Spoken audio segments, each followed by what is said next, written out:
সাহাবায়ে কেরামরা বলাবলি করছে, আমাদের তো খাবার জিনিসগুলো খাবারগুলো সমাপ্তি হয়ে যাচ্ছে, খাবারগুলো শেষ হয়ে যাচ্ছে। এখন উট জব করো, উট জবাই করে উট রান্না করে আমরা খাবো। খাবার শেষ হয়ে গেলে শরীরের শক্তি আস্তে আস্তে শেষ হয়ে যাবে, যুদ্ধের মধ্যে আমরা যুদ্ধ করতে পারবো না বিধর্মীদের সঙ্গে।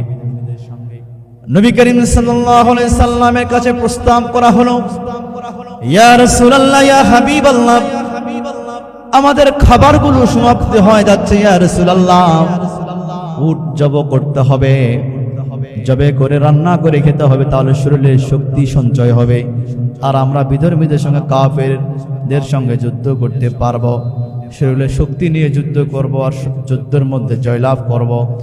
আল্লাহ রাসূল সাল্লাল্লাহু আলাইহি সাল্লাম বলেছেন, ঠিক আছে তোমরা উট জবাই করো। জবাই করবেন। ইন দা মিন টাইম হযরত ওমর রাদিয়াল্লাহু তাআলা আনহু, ওমর রাদিয়াল্লাহু তাআলা আনহু তিনি আগমন করলেন। বলতেছেন এখানে কি হচ্ছে? বলতে আল্লাহ রাসূল সাল্লাল্লাহু আলাইহি সাল্লাম ইজাজত দিয়েছেন যে উটকে জবাই করার জন্য। কেন ইজাজত দিয়েছেন? ওমর রাদিয়াল্লাহু আনহু বললেন আমাদের খাবারগুলো শেষ হয়ে যাচ্ছে, সুতরাং উট জবাই করে আমরা খাবার গ্রহণ করব, আর শরীরে শক্তি ফিরে আসবে, আর এই শক্তি দ্বারা আমরা যুদ্ধের ময়দানে যাব, যুদ্ধ করব, যুদ্ধের মধ্যে আমরা জয়লাভ করব। হযরত ওমর রাদিয়াল্লাহু তাআলা আনহু নবী করিম সাল্লাল্লাহু আলাইহি ওয়াসাল্লাম আপনি ইজাজত দিয়েছেন উট জবাই করার জন্য। ইয়া রাসূলুল্লাহ, ইয়া হাবিবাল্লাহ, উট যদি জবাই করি তাহলে আমাদের বাহন কমে যাবে, আমাদের বাহন কমে যাবে, শক্তি কমে যাবে, উট জবাই না করাই ভালো। আল্লাহ রাসূল সাল্লাল্লাহু আলাইহি সাল্লাম বললেন, ঠিক আছে। কিছুক্ষণ পরে হযরত ওমর রাদিয়াল্লাহু তাআলা আনহু বললেন, ইয়া রাসূলুল্লাহ, ইয়া হাবিবাল্লাহ, আপনি তো রাহমাতাল লিল আলামিন, আপনি তো আমাদের মতো সাধারণ কোনো মানুষ নয়।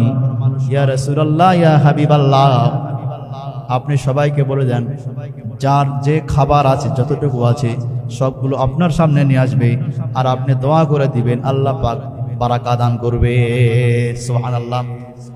আমার প্রিয় ভাইরা, আমার নবীজি জনাবে মুহাম্মদুর রাসূলুল্লাহ সাল্লাল্লাহু আলাইহি ওয়াসাল্লাম তিনি সাহাবা আজমাইনদেরকে বললেন, এ আমার সাহাবা আজমাইনরা, তোমরা শোনো শোনো, তোমাদের কার কি খাবার আছে তোমরা নিয়ে আসো আমার সামনে। সমস্ত সাহাবা আজমাইনরা কেউ বা 2টা খেজুর নিয়ে আসলো, কেউ বা 1টি রুটি নিয়ে আসলো, কেউ বা পানি নিয়ে আসলো। এই 2-1টি করে খেজুর রুটি নিয়ে আসতেছে। আমার প্রিয় ভাইরা, অনেকে গোশত শুকিয়ে রেখেছিল 1-2 টুকরা, সেগুলো আল্লাহ রাসূল সাল্লাল্লাহু আলাইহি সাল্লামের কাছে নিয়ে আসলো। আমার নবীজি বললেন, সমস্ত খাবারগুলো একত্রিত করো। একত্রিত করার পরে আমার নবীজি মুহাম্মদুর রাসূলুল্লাহ সাল্লাল্লাহু আলাইহি ওয়াসাল্লাম বললেন, হে সাহাবা আজমাইনরা, তোমরা চোখ বন্ধ করো। সমস্ত সাহাবা আজমাইনরা চোখ বন্ধ করলেন। আল্লাহ রাসূল সাল্লাল্লাহু আলাইহি সাল্লাম দোয়া করে দিলেন। দোয়া করলেন আমার নবীজি মুহাম্মদুর রাসূলুল্লাহ সাল্লাল্লাহু আলাইহি ওয়াসাল্লাম দোয়া করলেন। দোয়ার পরে সমস্ত সাহাবা ইকরামরা তাদের পুটলি ভরে, ব্যাগ ভরে, সেখান থেকে সেই ব্যাগের মধ্যে হাত ঢুকায় আর তার ইচ্ছে মতো খাবার নিয়ে চলে যায়। সমস্ত সাহাবা আজমাইনরা তাদের পুটলি ভরে, ব্যাগ ভরে সেখান থেকে খাবার নিয়ে চলে যায়। খাবার নিয়ে চলে গেল, সবার ব্যাগ ভরে গেল খাবারে।